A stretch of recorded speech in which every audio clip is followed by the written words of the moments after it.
Hello. Tonight I have what is probably the first ghost story I ever read. And actually, I could not have found it in better circumstances. It's The Ghost of Nicholas Greebe. And there's a reason why when I was looking for this book to buy it, I specifically sought out a library copy.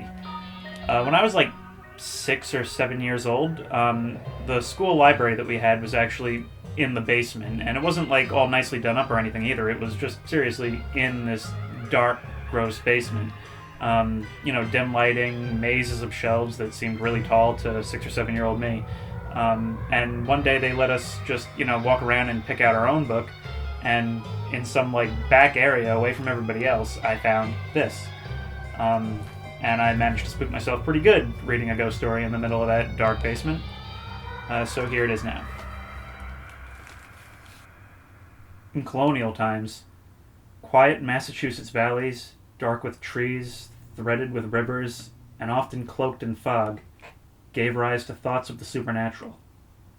There, among hidden hills, tales of haunts and ghosts abounded, tales such as this one. Toward year's end, above a rambling farmhouse, the moon rose cold and still. It shone through a window and onto the bed within, where the farmer Nicholas Greebe lay sleeping. In the luminous gloom, precisely at midnight, the old man gave up the ghost. That is to say, he died. The next day dawned exceedingly cold. Unfortunately, as we shall later see, his shivering family hurriedly dug a grave, buried him with a prayer, and hastened back to the warmth of the fire. Outside, beneath pewter skies, Nicholas Greebe was laid to rest. A headstone with an angel marked his grave. 1 year later, to the very day, the family gathered at the farm. Everyone feasted and toasted the departed man. In the midst of the festivities, and by peculiar coincidence at the very stroke of 12, a little dog felt the desire to go outside. As if by some mysterious plan, the animal trotted straight to Nicholas Greabe's shallow grave. He dug feverishly, heaping a pile of moon-silvered earth behind him. Suddenly, he found something thin and hard, with knobby knobs on the ends. The bone of Nicholas Greebe. Just as the dog started back with his prize, a carriage stopped in the middle of the road. While the passengers alighted to gaze at the moon, the curious little dog scampered up the carriage, climbed the steps, and slipped beneath a seat. Worn out from all the digging, he fell asleep. Presently the people returned, and the carriage rumbled off, with passengers, dog, and bone. As they melted into the night, something luminous and white arose from the grave of Nicholas Greebe. It floated into the farmhouse, and settled itself in a chair before the fire, lifting its voice in a resonant moan. From this night forth I quest, till all my bones together rest. At once, everyone stopped toasting and began shrieking. They rushed to their carriages and rattled away, scattering down the dark country lanes like leaves before wild wind. Only Nicholas Greabe's frightened widow remained, and his unhappy ghost. The ghost began to haunt the farm, looking for the lost bone. Its restless rambles took it from one corner of the place to another. Sometimes something unseen set hens fluttering upon their nests. Sometimes something caused the lids of the kitchen stove to rise as if by levitation. Sometimes an unearthly wind whined in the corn, and ceaseless wailing filled the night.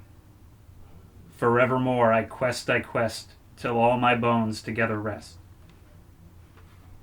While Nicholas Greabe's ghost searched in vain, the pilfered bone had begun a remarkable journey. The mysterious carriage made for Boston, clattering straight to the wharf. There, one of its passengers, a sea captain, boarded a whaler bound for the polar north, and right behind him went the little dog, holding fast to the bone all the while. Once aboard, he sniffed a few sniffs, found a good spot, and quickly hid his treasure. Just as the whaler was departing, the dog, sparked by the excitement, began dashing about the decks, barking. "Great smackin' flukes!" cried a sailor. "What's this?" And he set the dog ashore. So the ship sailed, but the dog remained, grieving for the bone. Grieving, like the ghost of Nicholas Greebe. Month after cold month passed. The whaler cut through the perilous waters of the Horn and sailed north, ever north, toward Alaska. Strangely, on the entire voyage, not a trace of a single whale was seen, neither barnacle nor blow. Bored as blubber, one sailor searched for something to carve to pass the time. By oddest chance, or was it, he came upon an object tucked into a shadowy corner, something thin and hard with knobby knobs on the ends. The bone of Nicholas Greebe. The sailor decorated the bone with a scrimshaw ship, a present for his sweetheart when once they met again. But that was not to be, for soon after, on a night ghostly with fog, the whaler struck an iceberg and sank like a stone. By the very next day there came a fisherman, gliding silently on a large ice floe. By a fantastic fluke, he stopped just where the ship had gone down and flung out his net. Along with a mess of shiny fish, what else should he retrieve? Marbles of marbles, the bone of Nicholas Greebe. Sorely in need of supplies, he rushed to a trading post and exchanged the bone for goods. So the bone came to rest, for the moment, between bladder floats and stacks of pelts.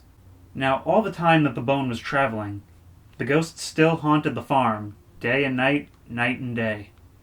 And every year, on the eve of the theft, it settled itself before the fire once again. Forevermore I quest, till all my bones together rest. 100 years passed in this way. Precisely 100 years. On a night like that other night so long ago, a great moon rose. Its pale light washed the trees a spectral white. Inside the farmhouse, a family was gathered. The son had returned to be married, a sailor home from the sea. From far off Alaska, he had brought a satchel full of gifts, which he set down by the hearth. Just as the wedding began, a little dog, snoozing by the fire, awoke. He sniffed a few sniffs, made straight for the satchel, and began chewing happily.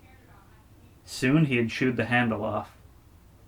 He trotted it outside, dug a hole, and quickly buried his prize.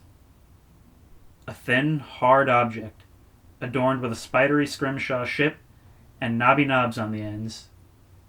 Bought at a trading post for use as a handle, it had at last come home. The bone of Nicholas Greebe. Suddenly, from everywhere and nowhere at once, thunder clapped, lightning forked and flared. Every lamp guttered as if blown by bodiless breath. Then, flapping like an empty sleeve, the ghost appeared and declared, "This very hour I end my quest, my bones once more together rest." So saying, it was gone. But this was not the end of the tale. Not long afterward, someone chanced to stroll through the graveyard and notice something that to this day goes utterly unexplained. The angel on Nicholas Greebe's headstone had vanished. In its place, a little dog was carved in the stone, and in his mouth he held a bone.